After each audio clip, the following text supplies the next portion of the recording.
Hello दोस्तों, एक बार फिर से स्वागत है आपका हमारे चैनल और हमारी क्लास में। कैसे हैं आप लोग? बढ़िया हैं। तो अपनी गणित श्रृंखला में एक बेहतर हिंदी कंटेंट के साथ में अपन आगे बढ़ रहे हैं और आज अपन आपके लिए प्रेजेंट कर रहे हैं एपिसोड नंबर 4 अपनी संख्या पद्धति का, जिसमें अपन बात करेंगे प्रश्नावली 1.3 के बारे में। आज का ये एपिसोड आपके लिए बहुत ज़्यादा महत्वपूर्ण होने वाला है, क्योंकि आज के एपिसोड में अपन आपको ऐसे महत्वपूर्ण क्वेश्चन बताएंगे जो आपकी परीक्षाओं में आते ही आते हैं, है ना। तो कॉपी पेन लेके बैठिएगा और वहाँ पर इम्पोर्टेंट मार्क्स ज़रूर कीजिएगा, ताकि आप परीक्षाओं के समय में उनको क्या कर सके, रिवाइज कर सके अच्छे से और अपनी परीक्षा को बेहतर कर सके, है ना, अच्छे अंक ला सके उसमें।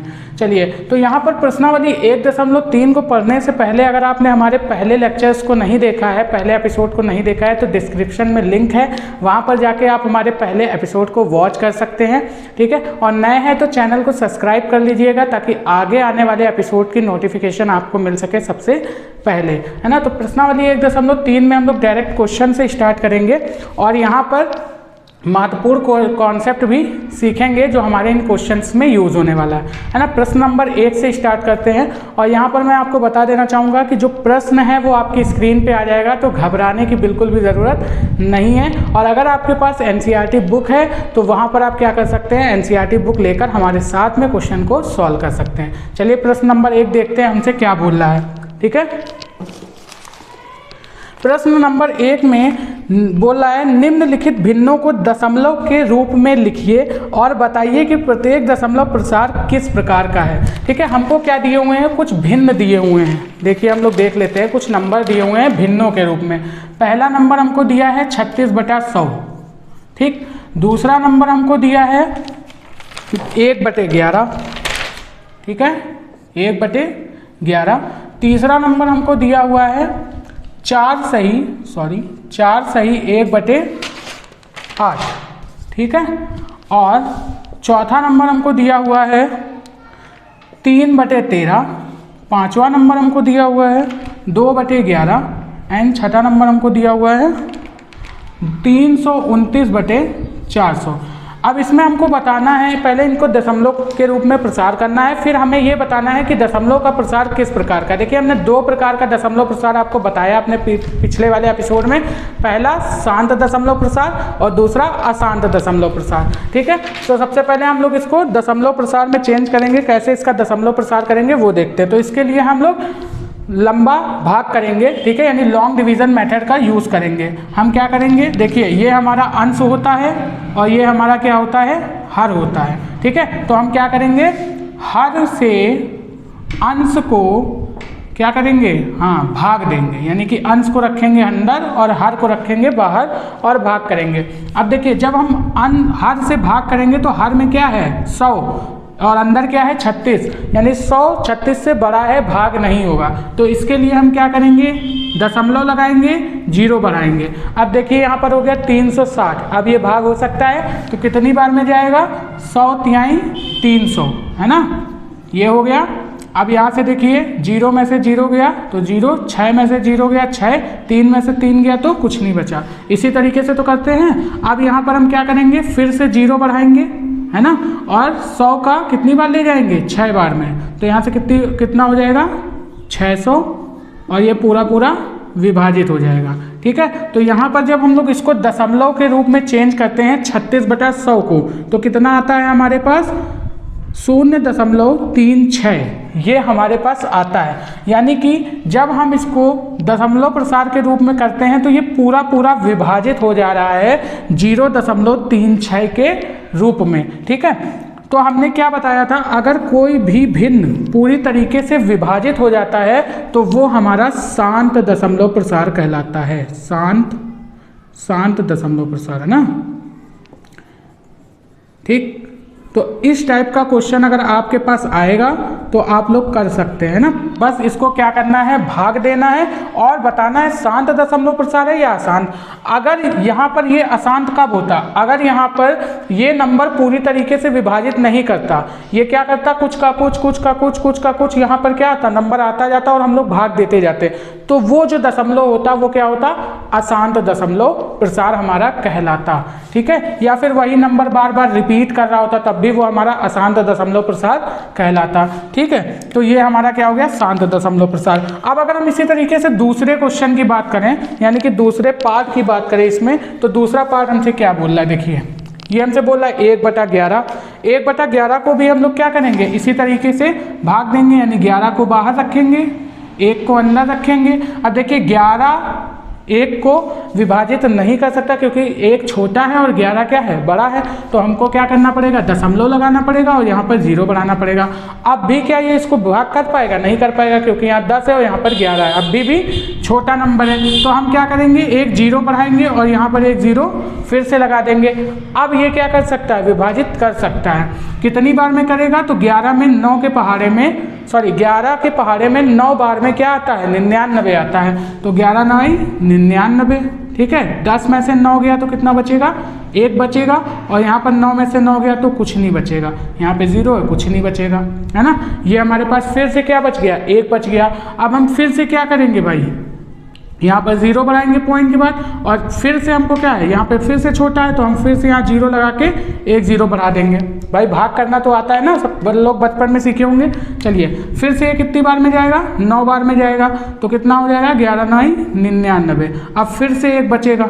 तो देखिए ये जो संख्या है वो क्या हो रही है, 0 9 0 9 0 9, ये बार बार रिपीट करती जाएगी। यानी कि जब हम 1/11 को दशमलव प्रसार के रूप में बदलेंगे तो यहाँ पे कितना आएगा हमारे पास, 0.090909, इस तरीके से बढ़ता जाएगा आगे। तो इस संख्या को हम कैसे लिख सकते हैं, 0.09 के ऊपर बार। हमने बताया था अपने पिछले एपिसोड में, बार का मतलब क्या होता है कि वो संख्या बार बार उसकी पुनरावृत्ति हो रही है, यानी बार बार वो रिपीट कर रही है ना। तो यहाँ पर ये क्या हो जाएगा, 0.09, इसका क्या हो जाएगा, दशमलव प्रसार हो जाएगा। अब यहाँ पर ये पूछा जा रहा है कि ये दशमलव प्रसार किस तरीके का है, शांत है या अशांत है। तो यहाँ पर हम बता देंगे ये दशमलव प्रसार हमारा अशांत है। क्यों, क्योंकि यहाँ पर ये पूरी तरीके से विभाजित नहीं हो रहा है, नंबर बार बार रिपीट कर रहा है। ठीक है, तो हम बोलेंगे ये दशमलव प्रसार हमारा अशांत है। तो इसमें जितने भी क्वेश्चन हमारे दिए हुए हैं बस इसी तरीके से भाग करना है और आपको बता देना है कि शांत है या अशांत है। ठीक, तो बाकी के क्वेश्चन आप लोग कर लीजिएगा। मैं एक क्वेश्चन आपको और बता देता हूँ जो मिश्रित भिन्न में दिया हुआ है। इसमें भी कुछ नहीं करना है, बस सबसे पहले आपको काम इसमें क्या करना है कि जो मिश्रित भिन्न है उसको भिन्न में बदलेंगे। अब मिश्रित भिन्न को भिन्न में बदलना आप लोगों को आता है अच्छे से, नहीं आता है? चलिए मैं बता देता हूँ कैसे बदलते हैं, बहुत ईजी है।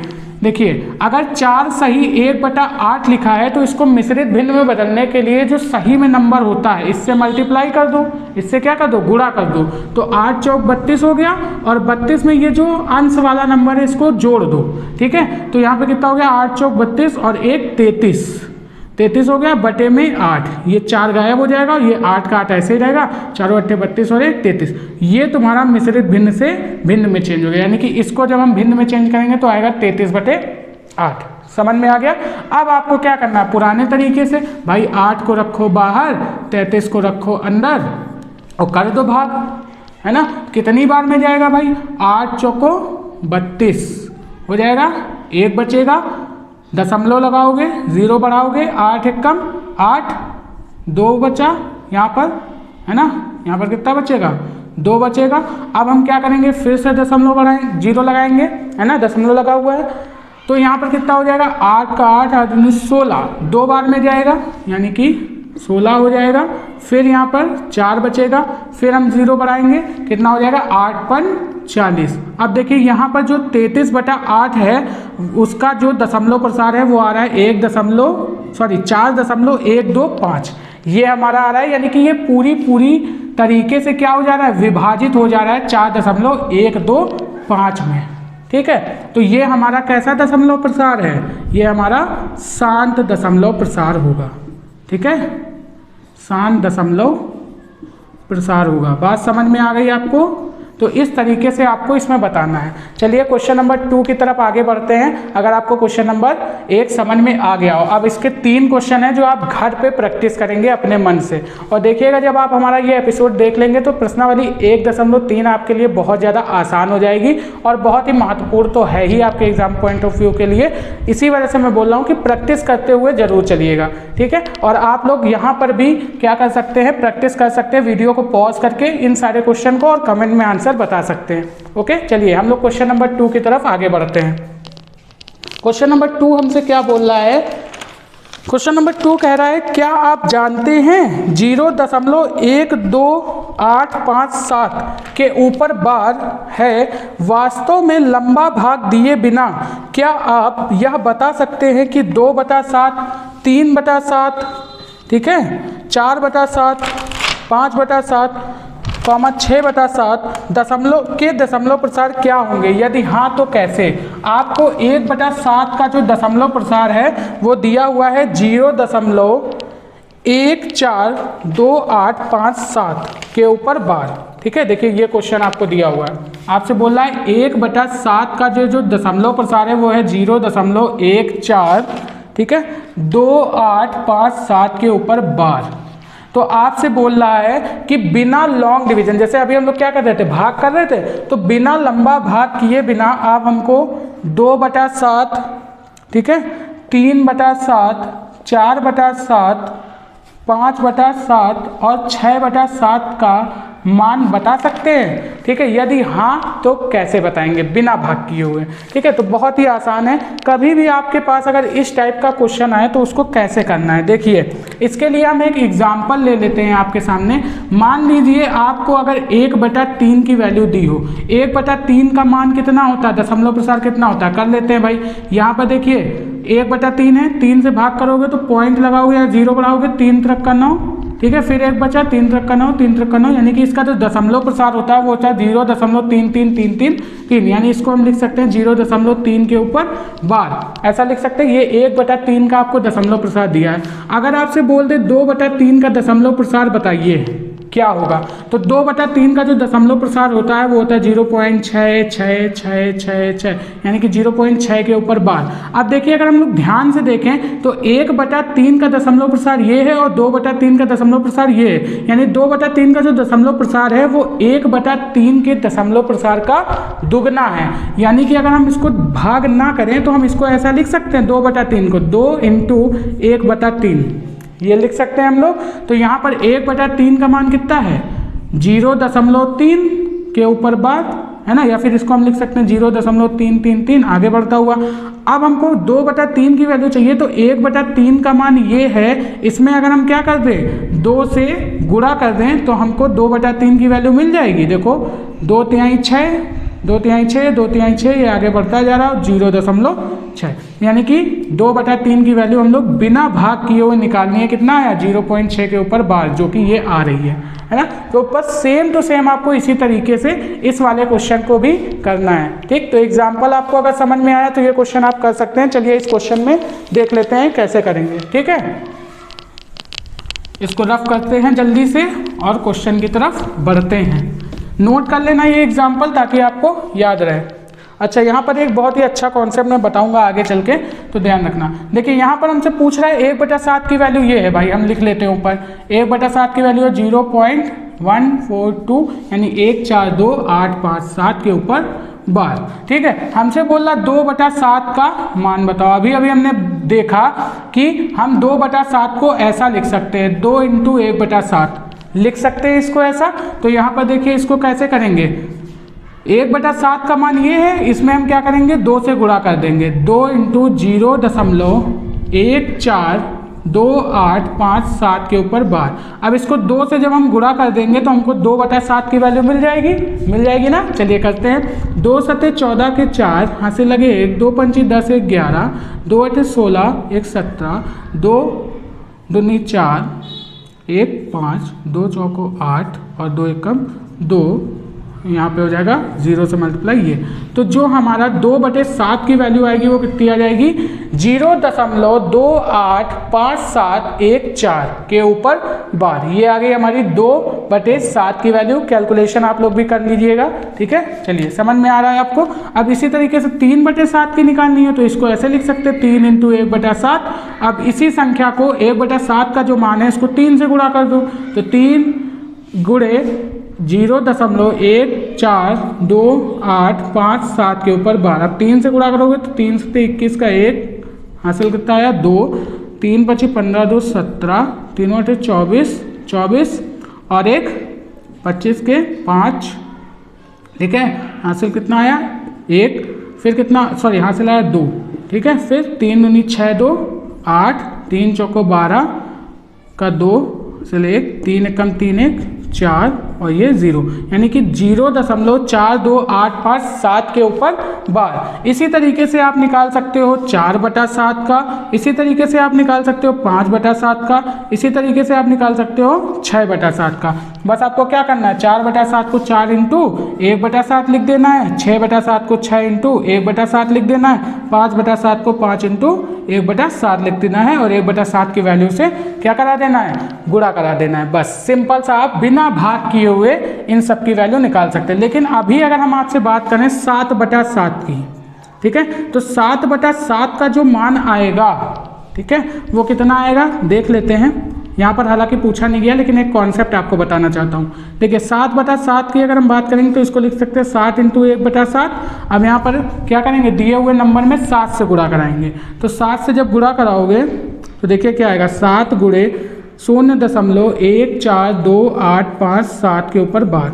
देखिए 7 × 7 = 49 का 9, कैरी कितनी आई 4, 7 × 5 = 35 और 4 × 49 का 9 हासिल कितना आया 4, 7 × 8 = 56 और 4 कितना होता है 60, है ना। देखिए फिर से देख लीजिए, 7 × 7 = 49 के 9 हासिल 4, 7 × 5 = 35 और 4 39 का 9 हासिल आया 3, ठीक है। फिर कितना आएगा, 7 × 8 = 56, 56 और 3 कितना होता है, हाँ 59 का 9 हासिल आया 6, फिर कितना हासिल आया 5, 59 का 9 हासिल आया 5, फिर 7 दूनी 14, 14 और 5 कितना होता है 19 का 9 हासिल आया 1, फिर 7 चौक 28, 28 × 1 = 29 का 9 हासिल आया 2, 7 × 7 और 2 9 और इसका आ जाएगा 0। तो देखिए यहाँ पे आंसर जो आ रहा है वो कितना आ रहा है 0.9999 के ऊपर बार। और यहाँ पर जो हम 7 × 1/7 लिखते हैं, अगर हम इसको सॉल्व करते हैं तो वैल्यू कितनी आ रही 1। क्या 1 हमारा 0.999999 के बराबर हो सकता है, नहीं हो सकता। यहाँ पर ये क्या होता है, यहाँ पर तो सर ये फेल कर गया, है ना। आपका जो कॉन्सेप्ट है यहाँ पर देखिए 1 का मान 0.99999 के बराबर आ रहा है। तो यहाँ पर हमारा एक लिमिट का कॉन्सेप्ट यूज होता है, ठीक है। लिमिट में जब अगर हमारा ऐसा आ जाता है 0.99999 तो इसको हम क्या कर देते हैं, अप्रॉक्सीमेट में यानी लगभग मान उसका 1 लिख देते हैं, है ना। तो 11th क्लास में आप लिमिट एक चैप्टर पढ़ोगे जिसमें आप इसको समझोगे एकदम डिटेल में, ठीक है। तो मैं आपको ये बताना चाह रहा था कि जितना आपको हर दिया हो, हर जितना दिया हो उससे एक कम संख्या तक का अगर आपको मान निकालना हो तो आप इस तरीके से निकाल सकते हैं। ये वैल्यू भी आपकी सही है, मतलब मान आपका सही आया। अभी आप आगे एक क्वेश्चन देखेंगे जिसमें 0.999 को हमको क्या करना है, भिन्न के रूप में चेंज करना है। देखिए अभी आगे देखेंगे उसमें आंसर 1 ही आता है। तो ये लिमिट का कॉन्सेप्ट है जो आप लोग आगे पढ़ेंगे, ठीक है। तो आप इसको लगभग मान 1 लिख सकते हैं, तो ये आपकी वैल्यू सही है, ठीक है। इसमें घबराने की बिल्कुल भी जरूरत नहीं है। तो मैं बस आपको यही बताना चाह रहा था। बढ़ते हैं आगे तीसरे क्वेश्चन की तरफ। तीसरा क्वेश्चन आपसे क्या बोल रहा है, ठीक है। सॉल्व करते चलिएगा भाई लोग साथ में आप लोग, ठीक है, क्योंकि सॉल्व नहीं करेंगे तो मजा नहीं आएगी। देखिए बहुत बेहतर कंटेंट बता रहा हूँ और इसी टाइप के क्वेश्चन आपकी परीक्षा में आएंगे, पहले मैं बता दे रहा हूँ। तो इम्पॉर्टेंट जरूर मार्क कर लेना, है ना, और इसको नोट करते चलना, ठीक है। चलिए बात कर लेते हैं अपने नेक्स्ट क्वेश्चन की तरफ। दूसरा क्वेश्चन हमसे बोल रहा है निम्नलिखित संख्या को P बटा Q के रूप में व्यक्त कीजिए जहां P और Q पूर्णांक हैं तथा Q 0 के बराबर नहीं है। अब देखिए आपको अभी क्या करना था, भिन्न दिए थे दशमलव में चेंज करना था, है ना। भिन्न आपको दिए थे किस में चेंज करना था, दशमलव में। अब आपको दशमलव प्रसार दिया है और उसको चेंज करना है भिन्न के रूप में, ठीक है। यहाँ पे देखिए जैसे आपको पहला क्वेश्चन दिया है 0.6 के ऊपर बार, ठीक। दूसरा क्वेश्चन दिया है आपको 0.74 के ऊपर बार, ठीक है। और तीसरा क्वेश्चन आपको दिया है 0.001 के ऊपर बार। अब आपको क्या करना है, दशमलव प्रसार दिया और भिन्न में चेंज करना है। जहां पर आपसे बोल रहा है इसको P बटा Q के फॉर्म में लिखो, जहां P और Q, P एंड Q दोनों के दोनों क्या हैं, पूर्णांक हैं, ठीक है। और Q हमारा 0 के बराबर नहीं है, ठीक है। अब देखिए अगर इस टाइप का क्वेश्चन आता है आपके पेपर में तो कैसे करते हैं, और जरूर आता है, ठीक है। तो इसको ध्यान से समझिएगा कैसे करेंगे। जैसे पहला क्वेश्चन अगर हम लोग देखें तो वो बोल रहा है 0.6 के ऊपर बार, इसको हमको भिन्न में चेंज करना है। भाई अगर 0.6 होता हमारे पास, केवल ये बार ना लगा होता, ये बार ही सब खेल खराब कर रहा है, नंबर बार बार रिपीट कर रहा है, यही सब खेल खराब कर रहा है, ठीक है। अगर ये बार ना लगा होता तो हम क्या करते, पॉइंट हटाते, नीचे 0 बढ़ा देते, जितने नंबर पहले पॉइंट लगा होता उसको 0 बढ़ा देते, काट पीट के हमारा ये भिन्न के रूप में चेंज हो जाता है। लेकिन लगा हुआ है बार, तो इसको ऐसे नहीं कर सकते। अगर इस टाइप का क्वेश्चन आए तो उसको कैसे करेंगे, यहाँ पर देखिए, ठीक है। इसको हम लिख सकते हैं 0.66666 ऐसे करते करते डॉट डॉट ऐसा लिख सकते हैं, ठीक है, कोई दिक्कत।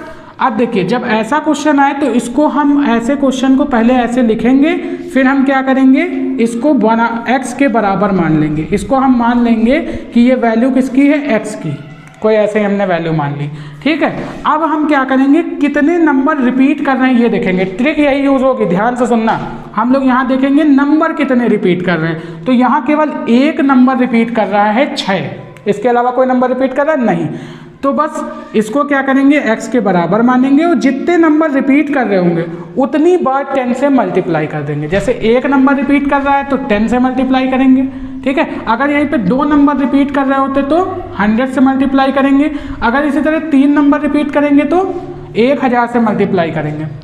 इसको नोट करके लिख लेना कि जितने नंबर रिपीट हो रहे हों उतनी बार 10 से मल्टीप्लाई करेंगे। एक नंबर रिपीट करेगा तो 10 से, 2 नंबर करेंगे तो 100 से, 3 करेंगे तो 1000 से, 4 करेंगे तो 0 बस बढ़ता चला जाएगा, है ना। तो यहाँ पर एक नंबर रिपीट कर रहा है, हम करेंगे दोनों तरफ 10 से गुणा, यहाँ पे लिख लेना दोनों तरफ 10 से गुणा करने पर, जब हम दोनों तरफ 10 से गुणा करेंगे तो हो जाएगा यहाँ पर देखिए 10x और यहाँ पे हो जाएगा 6.6, यानी कि ये जो पॉइंट है जब 10 से गुणा करोगे तो बढ़ के इधर आ जाएगा ना, ये पॉइंट इधर आ जाएगा। जब हम इसमें 10 से गुणा करेंगे तो 6.666666 इस तरीके से ये बढ़ता हुआ चला जाएगा, है ना। अब देखिए इसको लिख कैसे सकते हैं, इसको हम 10x ऐसे लिखेंगे और इसको हम लिख सकते हैं 6 प्लस 0.6666, इस तरीके से लिख सकते हैं हम लोग 6.666 को। बिल्कुल अच्छे से समझ में आ रही है यहाँ तक बात। अब देखिए ये जो 0.666 है इसको हमने माना क्या है, x, इसको हमने क्या माना है, x। तो इसकी जगह पर हम लिख सकते हैं x। तो यहाँ देखिए हम इसको ऐसे लिख सकते हैं 10x = 6 प्लस x, हो गया ये बात। अब देखिए जो हमारा वेरिएबल यानी x वाला टर्म है उसको एक तरफ ले आएंगे, तो यहाँ पर जब हम इसको लेके आएंगे तो हो जाएगा 10x माइनस x = 6। इतनी बात समझ में आई। अब देखिए यहाँ से हो जाएगा हमारा 9x, क्योंकि 10x में से x जाएगा तो 9x बचेगा और इक्वल टू में 6। अब यहाँ से जो x की वैल्यू आएगी वो कितनी आ जाएगी, 6/9। तो देखिए हमारा जो नंबर है वो क्या हो गया, 0.666 भिन्न के रूप में चेंज हो गया। यहाँ पर देखिए हमने 0.666 को x के बराबर माना है ना, तो बराबर का मतलब क्या होता है, ये संख्या इसके बराबर है और ये संख्या इसके बराबर, यानी x का जो मान है वो इसके बराबर है, यानी 0.666 को हम 6/9 लिख सकते हैं। तो इसका आंसर हो जाएगा 6/9। समझ में आया? कितना प्यारा सा कॉन्सेप्ट था, कोई दिक्कत, हैरानी, परेशानी, कष्ट नहीं। इसी तरीके से दूसरा क्वेश्चन देख लेते हैं। दूसरा हमसे बोल रहा है 0.47 के ऊपर बार। अब देखिए यहाँ पर जो बार है वो दोनों संख्या के ऊपर नहीं है, केवल 7 के ऊपर है। ये क्वेश्चन थोड़ा सा अलग है तो इसको मैं बताता हूँ अपने तरीके से, ठीक है, समझिएगा। ये बहुत इंपॉर्टेंट क्वेश्चन है, स्टार मारिएगा, ठीक है। अब देखिए इसको भी हम पहले की तरह क्या करेंगे, x के बराबर लिखेंगे, लेकिन इसको लिखने से पहले हम क्या करेंगे, इसको ऐसे लिख लेंगे 0.4777 इस तरीके से, ठीक है, हमने लिख लिया। अब इसको हम x के बराबर मान लेंगे तो हो जाएगा 0.4777 इस तरीके से बढ़ता हुआ चला जाएगा, कोई दिक्कत। अब देखिए यहाँ पर हम लोग क्या करेंगे, इसमें 10 से गुणा करेंगे क्योंकि एक नंबर रिपीट कर रहा है। 2 करते तो 100 से करते, तो यहाँ पर देखिए 10 से जब हम गुणा करेंगे तो यहाँ पर आएगा हमारा 0 नहीं, जब ये पॉइंट हम लोग 10 से गुणा करेंगे तो ये इधर चला जाएगा, यानी हो जाएगा 4.7777। अब देखिए यहाँ पर अगर हमको x की वैल्यू ये मिलती तब तो ठीक था, लेकिन यहाँ मिल रहा 4.777। अब यहाँ पर घबराने की बिल्कुल ज़रूरत नहीं, हम क्या करेंगे, इसको मान लेंगे समीकरण 1 और यहाँ पर हम समीकरण 1 में फिर से 10 से गुणा करेंगे, यानी समीकरण 1 में 10 से फिर से गुणा करेंगे, ठीक है। तो यहाँ हो जाएगा हमारे पास 100x इज इक्वल टू यहाँ हो जाएगा 47.7777। अब हमको यहाँ पे निकालना क्या भाई, x का मान निकालना, क्योंकि x का मान इसके बराबर है, तो x को अगर हमने भिन्न के रूप में निकाल लिया वो इसके बराबर है, यानी वही मान हमारा भिन्न के रूप में हो जाएगा। अब देखिए समीकरण 1 तथा 2 की मदद से हम क्या करेंगे, x का मान निकालेंगे। देखिए कैसे, ध्यान से समझिएगा, ठीक है, फटाफट से देख लेते हैं। अब देखिए यहाँ पर अगर हम बात करें तो देखिए हम लोग क्या करेंगे, समीकरण 2 से माइनस कर देंगे समीकरण 1 को। तो देखिए हम क्या करेंगे, 100x में से 10x को माइनस कर देंगे, ठीक है, 10x को माइनस कर देंगे तो यहाँ से हमारा हो जाएगा 47.777, ठीक है, माइनस 4.7777। ये जब हम करेंगे तो यहाँ से हमारे पास जो आंसर आएगा वो क्या आएगा, 47 में से 4 जब हम घटाएंगे तो यहाँ से हो जाएगा 43, है ना, यही तो होगा। 47 में से 4 घटाया तो कितना आया, 43 और 0.777 यानी कि वो 0 हो गया, ठीक। अब देखिए यहाँ पे बचा 90x, ठीक, तो x बराबर कितना आ जाएगा, 43/90, यानी कि 0.4777 को हम क्या लिख सकते हैं, 43/90 लिख सकते हैं। ये हो गया इसका आंसर, ठीक है, बात समझ में आई, यहाँ तक कोई दिक्कत। अब थर्ड वाला जो क्वेश्चन है वो पूरा पहले की तरीके से है, तो मेरा पर्पस था आपको कॉन्सेप्ट बताना। समझ में आया आपको कॉन्सेप्ट? तीसरा क्वेश्चन आप प्रैक्टिस करेंगे। हम लोग बढ़ते हैं नेक्स्ट क्वेश्चन की तरफ। प्रश्न नंबर 4, देखिए पहले वाला क्वेश्चन हमारे पास आ गया, जो अभी हमने थोड़ी देर पहले कॉन्सेप्ट बताया था आप लोगों को। बोल रहा है 0.9999 ठीक है को P/Q के रूप में लिखिए, जहां P और Q क्या है, एक पूर्णांक है, ठीक है, और क्या आप अपने उत्तर से आश्चर्यचकित हैं? ठीक है, तो चलिए इसको सॉल्व कर लेते हैं भाई। 0.999, अब ये हमको क्या दिया, दशमलव के रूप में दिया, यहाँ कितना नंबर रिपीट कर रहा है, एक नंबर ही रिपीट कर रहा है, तो 0.999 को हम क्या करेंगे, x के बराबर मान लेंगे भाई, मान लिया, चलिए ठीक, पहले की तरीके। अब हम क्या करेंगे, एक नंबर रिपीट कर रहा है तो 10 से गुणा करेंगे दोनों तरफ, तो यहाँ हो जाएगा 9.9999, ये हो जाएगा, इसमें कोई समस्या आपको? ठीक है, अब देखिए यहाँ से हम लोग क्या करेंगे, जब 9.999 हो गया तो 10x इज इक्वल टू, इसको हम लिख सकते हैं 9 प्लस 0.9999, इस तरीके से लिख सकते हैं। अब ये वाली जो वैल्यू है ये किसका मान है, x का मान है। देखो यहाँ पे समीकरण 1 से ये x का मान है। अब समीकरण 1 से हम क्या करेंगे, यहाँ पर x का मान रख देंगे, यानी कि इसकी जगह पर हम x रख देंगे, तो यहाँ 10x इज इक्वल टू हो जाएगा 9 प्लस x। अब देखिए यहाँ पर हम x को इधर लेके आएंगे तो कितना हो जाएगा, 9x बराबर 9, और x की वैल्यू क्या आ जाएगी, 9/9 यानी कि 1। अरे सर ये क्या हुआ, आश्चर्यचकित हुए अपने आंसर से। देखिए 0.999 का मान कितना आ रहा है, 1 आ रहा है, और अभी हमने क्या बताया था कि 1 को हम 0.9999 ऐसा लिख सकते हैं लिमिट के कॉन्सेप्ट से। ठीक है, और ये इसकी क्या होती है, अप्रॉक्सीमेट वैल्यू होती है, ठीक है, एग्जैक्ट नहीं, अप्रॉक्सीमेट वैल्यू होती है। लेकिन यहाँ से हमने देखिए सॉल्व किया तो आंसर क्या आया, 1 ही आया, और इसको हम P/Q के रूप में लिख सकते हैं, ठीक है। तो समझ में आ गई ये बात। चलिए, ये छोटा सा क्वेश्चन था, समझ में आया आपको, आगे बढ़ते हैं।